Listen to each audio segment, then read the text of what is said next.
اس وقت برٹنی کے علاقے ایرکی میں صبح کے 5 بج رہے ہیں۔ بینجامن گیلیار کو آج اپنا کام جلدی شروع کرنا پڑ رہا ہے کیونکہ دوپہر کے وقت طوفان کی پیشن گوئی ہے۔ یہ ماہی گیر اور ٹور گائیڈ ہمیں وہ بحری جہاز دکھانا چاہتے ہیں جو پون چکیاں نصب کرنے کے لیے سمندر کی تہ میں ڈرلنگ کر رہا ہے۔ مزید 3-4 کلومیٹر بس۔ اس بحری جہاز کو 60 سے زائد ونڈ ٹربائنز نصب کرنے کے لیے کم از کم 60 میٹر تک کی گہرائی میں 190 سوراخ کرنا ہے۔ گیلیار کو ڈر ہے کہ ان تعمیرات کی وجہ سے سمندر کی تہ میں آبی حیات تباہ ہو جائے گی۔ یہاں سین بریو میں ہم اسکیلپس یا شیل فش پکڑنے آتے ہیں۔ اگر ماہی گیری ممکن نہ رہی اور اسکیلپ کھانے کے قابل نہ رہے تو بہت سے مچھرے دیوالیہ ہو جائیں گے۔ یہ تشویشناک بات ہے۔ میں نے پچھلے سال ہی نئی کشتی خریدی ہے۔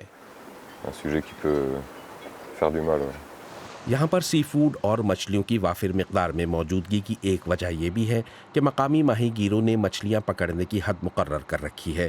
وہ کئی دہائیوں سے اس معاہدے پر عمل کر رہے ہیں۔ وجہ پائیدار ماہی گیری۔ یولیان تریہورل جیسے مچھیروں کے لیے یہ انتہائی ناگوار صورتحال ہے۔ کچھ مچھیرے تو ابھی سے سمندر میں ڈرلنگ کے منفی اثرات محسوس کر رہے ہیں۔ لابسٹر چٹانوں اور بڑے پتھروں کے نیچے چھپتے ہیں، ایسی جگہوں پر جہاں مٹی اور پتھر ہوں۔ مگر حال ہی میں ایک بڑی مشین نے ایک زیر آب چٹان کو سرکا، دوسری جگہ کر دیا تو وہاں سالوں سے موجود لابسٹر بھاگ گئے۔ میرے کاروبار پر اس کا ڈرامائی حد تک اثر ہوگا۔ اپنی ویب سائٹ پر ایک ہسپانوی آپریٹر نے اس منصوبے کو ماحول دوست قرار دے کر اس کی تعریف کی ہے۔ ان ٹربائنز کو صرف ہوا سے چلایا جائے گا، ماحول دوست توانائی۔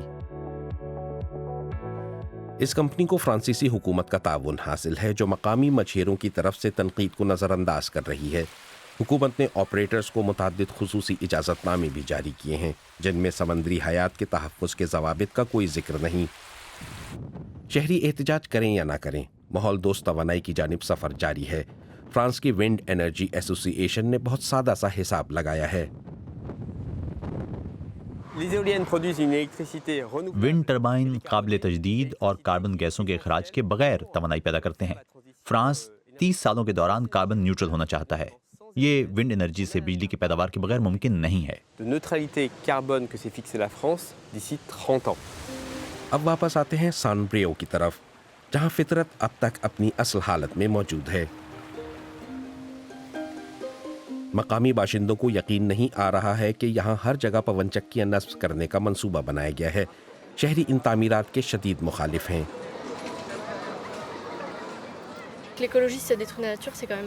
اسے پائیدار ہونا چاہیے لیکن اصل میں اس سے فطرت تباہ ہو رہی ہے۔ تحفظ ماحول کے لیے انہیں کچھ اور کرنا چاہیے۔ ایرکی میں تو تحفظ ماحول کے کارکن بھی ونڈ ٹربائنز کی مخالفت کر رہے ہیں۔ ان کے بقول یہ جگہ ونڈ پارک کے لیے مناسب نہیں۔ کیتھرین پوجول کے مطابق 20 میٹر اونچی پون چکیاں فطرت کو برباد کر دیں گی۔ یہ شرمناک بات ہے کہ اتنی خوبصورت ساحلی پٹی کو برباد کر کے ایک صنعتی علاقے میں بدلا جا رہا ہے۔ اس خلیج یعنی ساحل اور سمندر دونوں کو ماحولیاتی تحفظ حاصل ہے، حد نگاہ تک۔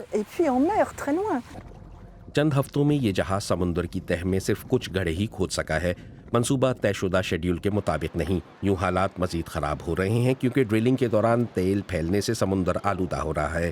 سمندر کی تہ میں ڈرل سخت چٹانوں میں آسانی سے سوراخ نہیں کر پاتی۔ اس منصوبے کی سست روی دیکھیں تو واضح ہو جاتا ہے کہ ونڈ پارک مکمل ہونے میں بہت وقت لگے گا۔ یہاں سمندری چٹانیں نہایت سخت ہیں۔ مطلب یہ ہے کہ برٹینی میں فطرت ونڈ ٹربائن مسترد کر رہی ہے۔ مچھیرے حیران ہیں کہ منصوبے پر کام جاری ہے۔ انہیں یقین ہے کہ وہ اس ونڈ پارک کے خلاف جنگ جیت جائیں گے۔